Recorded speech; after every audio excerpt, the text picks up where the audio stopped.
Madaming reason para maging malungkot tayo. But there's so many reason para mag-smile tayo. Enjoy lang. May napatingin ka sa likod ko. Why I'm doing this one? For the vlogging person na yung so, sabi ko nga maraming reason para mag-smile tayo. Kaya, keep the smile. Jolly real. Spread the jolly hats. Yes.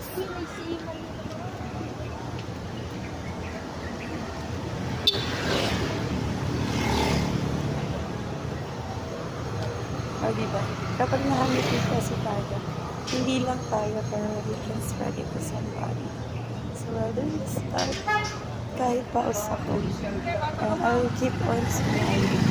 And of course, ayun, so many persons, ayan, mas, alam mo yun, mas inaano nila yung kalungkutan. Okay lang maging malungkot, but ayan, don't forget to always smile and enjoy life. We choose always the joy and happy moment in our life. Kaya naman, umiti lang tayo. Kasi napakaraming reason bakit kailangan natin mag-keep on smiling. So, ito tayo sa Coneta Astrodome. Shout out and jolly Tuesday morning!